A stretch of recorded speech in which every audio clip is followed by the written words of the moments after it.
Tabby, and this is Tabby's Treasured Home. Thank you so much for coming over to hang out with me today. I am so excited because we are so close to summer break. My son's last day of school is on Friday, and I'm looking forward to it, but you're gonna have to check in with me a week to 2 weeks from now and see if I'm as excited about no school. I didn't factor in the arguing and the bickering and all of that. Don't touch me, he touched me, that's mine. I did not factor all of that in when I decided I wanted to have a second child. So even though one is 3 and one is 7, they fuss and they fight all the time. But anyway, I honestly today have been hyper fixated on our Disney trip coming up. I'm gonna take y'all along with me for that. Just, you know, here and there, not the whole time, because I wanna soak up all this family time that we're gonna be able to have. And I wanna see the joy on my kids' faces when they see all the magical things that Disney has to offer. But I've been trying to figure out like our stroller situation. Y'all think I'm just crazy on here, but I'm crazy in real life. And I have just been trying to figure out, I have 2 different strollers, one that's considered a double stroller and one regular stroller. I love my regular one, and even though Max is 7, I'm trying to consider him, because even walking Disney for the entire day for an adult is hard. So the double stroller that we have, he can sit on it or stand on it in the back. Except y'all, there's a couple things. It's seen better days, we'll just say that. So I ordered us a new one. I don't even know why I'm telling y'all all of this. Let me get into what this video is about today. Oh, I'm so sorry. Before we start talking about the delicious food in this video, I want you, if you have been to Disney World recently, we have gone a couple of times. We just haven't been within the last 3 years. So if you have been recently, what are some things we do not need to miss? My entire timeline is Disney related reels. So in today's video, we are sharing recipes with you that can fit inside a cozy little bowl. Now I know it's not fall time. Why does fall time have to be the only time where you eat something warm and cozy? I prefer a bowl over a plate any day. I'm a little partial to the half and half one where it's like kind of half plate, half bowl. But if I can throw everything in a bowl, it's awesome because most of the time I'm eating dinner while I'm standing up. So if I can just hold the bowl and eat, to me, it's perfect. It's perfection. So if you're a mama, these meals would be perfect for you, for standing and eating in the kitchen. Listen, the first recipe that I'm gonna share with you is kind of like when I shared the hamburger steak or Salisbury steak. People call it different things. I said, everybody thinks they make the best. Chicken and dumplings. Chicken and dumplings. Everybody feels like their chicken and dumplings rivals the next person. But I do my granny's recipe for chicken and dumplings, except with a Tabby twist. This recipe was actually requested in one of my last food videos. I do like to throw in some cooking and homemaking with you guys because that's part of my job as a stay-at-home mama. I feel like I live in the kitchen, to be honest. This recipe is so super comforting and you cannot miss out on this Southern staple. Ooh, I said that real Southern. My brother would make fun of me right now. He always does that. Southern staple. Let's get into the recipe. We're gonna make chicken and dumplings. I am doing this on a day where it's just me and the kids at home, so you're probably gonna hear them in the background at some point because this is real life. But I had my husband, when he was here a little bit earlier, put some chicken breast in the crock pot for me, and he seasoned it with salt, pepper, adobo, a little bit of chicken broth. You're gonna let that chicken cook in the crock pot until it's done or until it's almost done, because it is gonna continue to cook in the pot with the dumplings. My chicken breast was itty bitty. I don't know who separated that chicken and put it in the freezer, but this thing was very small. But it's okay because it's just us. And in my household, me and Max are the only ones that really like chicken and dumplings. Don't show you? Or do show you? Oh. Tell him, what's your favorite thing about the chicken and dumplings? The dumplings. The dumplings. Good. Okay, come here.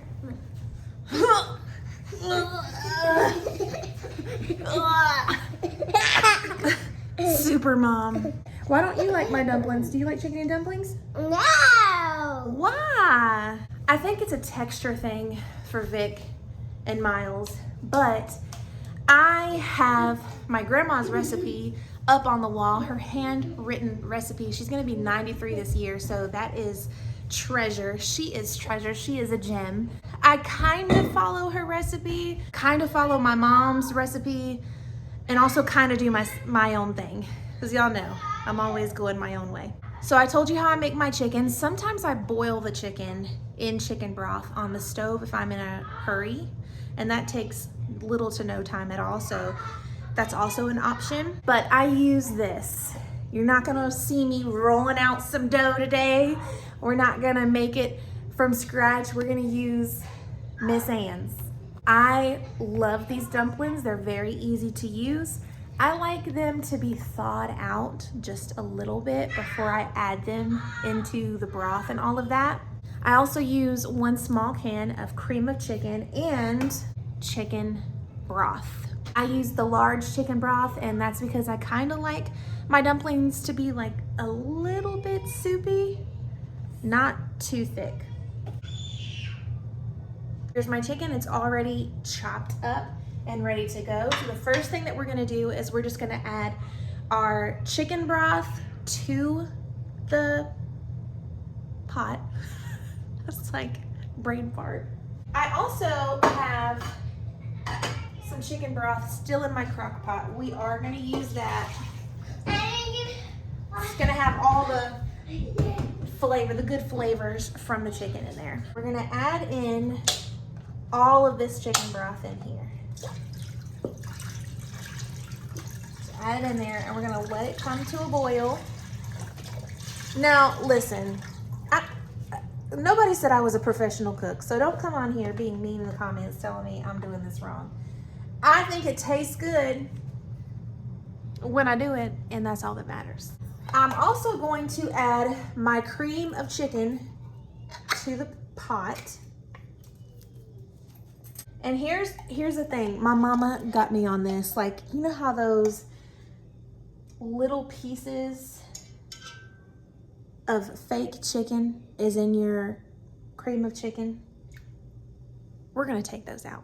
I'm gonna take my whisk and whisk in this cream of chicken into the chicken broth. And you can already see like how deep in color this chicken broth is. And that's because we took some of it from the actual crock pot when the chicken was cooking with the salt, the pepper, the adobo, and all those flavors that were in the crock pot from the chicken are now in this pot. This is my favorite thing that my grandma makes. I only get it for Thanksgiving now. She doesn't make it for Christmas or Easter anymore, so only get it one time a year.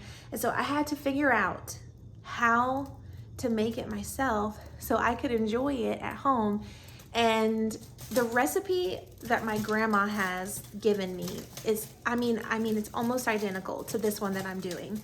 So it tastes just like hers, except it needs her love, right? It's not the same without grandma's love. We're gonna have ours with some freshly picked green beans from my garden. The key to good chicken and dumplings is to stir, stir, stir. Stir, stir, stir, stir, stir. Gotta keep stirring. Don't let those things stick together. That's one of the reasons why I prefer them to be a little bit thawed out, because when they're frozen, they tend to cool my boiling water down really quickly, and then they get clumpy. When they're a little bit thawed out, it makes it a little bit easier, like the stirring process a little bit easier. So that is just my tip. That is what I do, and that is what changed the game for me to have chicken and dumplings in my home. Homemade chicken and dumplings with freshly made green beans from the garden and made from scratch dumplings. And I just killed a chicken in my backyard to get this. Defeathered them and everything. I wouldn't be able to do that. I don't know. If I had to, I guess. But I bet you them chickens taste real good without all those preservatives and whatnot in them. Do y'all eat canned chicken? I don't know. I've seen people make canned chicken nuggets that look really good. I've seen Mandy use canned chicken for all kinds of things on her channel. I don't know why I can't get down with the canned chicken.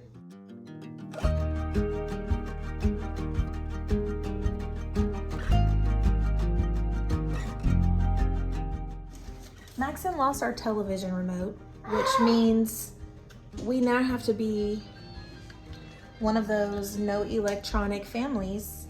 And I'm gonna go ahead and be real with y'all and say, how do you do it? How do you survive without letting your children watch TV? Hey, Poopy! Tell me. Y'all, don't worry about me. I ordered us a new one from Amazon. You can find anything on Amazon. So I'm gonna spare you the hollering and playing in the background and show you that I'm just literally stirring. I am using half of these N Dumplings because I'm doing half of this recipe. So it just depends on how much you need to cook. What you use depends on how much dumplings you are cooking, how much chicken you're adding into the pot. So that's what matters. Season as you go, and this is what you will end up with. It is absolutely delicious, heartwarming, good comfort food for all year round, in my opinion. The next recipe is a copycat recipe from KFC, but better. Homemade is always better. I don't know if you've ever tried their chicken bowls, their chicken mashed potato bowls. They're really good, but when you make it at home, guys, you can't beat it. You could also make it super simple by using instant mashed potatoes and frozen, like the just bare chicken nuggets. If you wanted to do it that way, like throw those in the air fryer, that would make this meal even simpler, and that would be perfect for like a busy summer night. A super kid-friendly meal too. Even the pickiest of eaters would love this meal, and it's really great like for a grab and go. So this is our version of the chicken mashed potato bowl. We are prepping right now for copycat KFC bowls. I don't know if you've ever made them before at home, but it's 1,000 times better than getting it at KFC. No hate on KFC, but homemade is always better. So to prep, we gotta make mashed potatoes, which I've made 1,000 times here on the channel, so I will not be showing you how I make those. But really, it's just the idea of it, that you need to take and add to your meal plan this week. So you've got little pieces of chicken cut up. I have it seasoned with, adobo, of course. I also seasoned it with just a teensy bit of like onion powder, garlic powder, but not a whole lot because I'm going to be seasoning our flour as well. I have beat this egg here, and yo, peep this awkward potato shape. we're going to get this nice and combined. You want to buy a vowel? You all right? I don't know what I want to say. And then we have the flour. We're going to season it, and then we're going to put chicken in the flour, okay? And get it coated. That's the word, coated. And then we're going to fry it. Vic is going to do it outside. And then just wait till you see this masterpiece. We're going to cheat today, and we're going to use this packet of brown gravy mix. So for this recipe, you need your chicken, duh. Then you need mashed potatoes. Then you need some brown gravy, and you need corn, a can of corn. It's a very simple process, and you can make it even simpler by doing like instant mashed potatoes or whatever, but I'm not about that life. Homemade is the way to go. So let's do it. This is my very lazy way of coating the chicken. I just threw the egg in the bowl, then added the seasoned flour and shook it up. That's what I did on this particular day. It didn't make the food any less delicious, so follow me for more lazy kitchen hacks, I guess. Here's Victor outside cooking our chicken, frying our chicken, getting some good color on it, of course cooking it all the way through, and we're gonna start assembling our bowls once our chicken is complete and all done. Here's the chicken, here's the mashed potatoes, and here's the good news. For people who don't like their food touching each other, you could just serve it to them separately, but everybody else can have the fun part of having their bowl, adding their mashed potatoes, then their brown gravy, then some corn on top, then your chicken, and of course you can't go wrong with some cheese. And here's my bowl after I started digging into it. So good.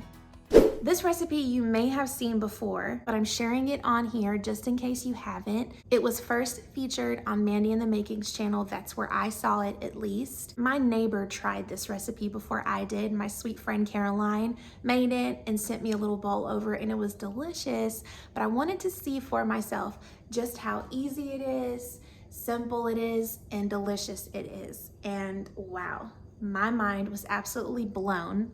This meal is called the Pollo Loco, and it is just like going to your local Mexican restaurant and asking for the ACP. This meal was finished in no time, and even Maxon, who is a super picky eater, loved it. The first thing that I did was just cut up this chicken into bite-sized pieces, sprinkled a little olive oil over top, and then I seasoned it with adobo, but just a little bit because we don't want it to be overly salty. We are going to be using a tomato bouillon powder, and the box rice mixture that we're using also has seasoning in there, so you don't want it to be overpowering, although we do want it to be flavorful. So we are cooking the chicken in the same pot that we're going to be adding our rice and everything in. It's like a one pot go-to meal. Look at how beautiful that is when all that goodness comes up from the bottom of the pan.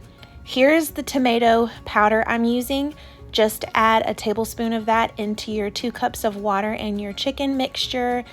Then we're gonna add in this rice. So Mandy used something different. This is what I found in the store, so this is what I'm using. I'm gonna mix this up, and just like regular rice, we're gonna cover this and let it do its thing. Let that rice absorb that water and get nice and tender and cooked through. So just put the lid on it and let it go. Once it absorbs a lot of that water, you're gonna go ahead and add in your cheese. Now for cheese, you can add in whatever type of Mexican cheese you want to. I actually had some leftover Mexican cheese dip that my husband brought home from a work lunch, but this is the one that you can get from the refrigerated section at your local grocery store. Mix in that cheese, and then you're also gonna mix in like 2 splashes of milk just to make it a little bit creamy. And this was creamy. It was creamy, dreamy, delicious, and also super, super easy. I had this for lunch one day and it was so easy to throw together. Definitely going to be a go-to.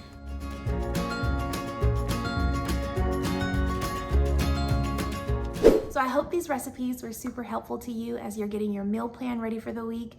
I'm all for super inexpensive, easy meals that are also really, really yummy, and that's what you're gonna find here on my channel. So if you love that, if you love decorating, if you love all things homemaking, then make sure you subscribe, like this video, leave a comment down below. Don't forget to leave a comment with all your Disney tips and tricks, and let me know what you're doing this summer. I am itching to know what your plans are, and I'm so excited to share a lot of our summer fun with you guys. So subscribe so you don't miss that either. Have a fantastic weekend, and I will see you in the next one. Bye, y'all.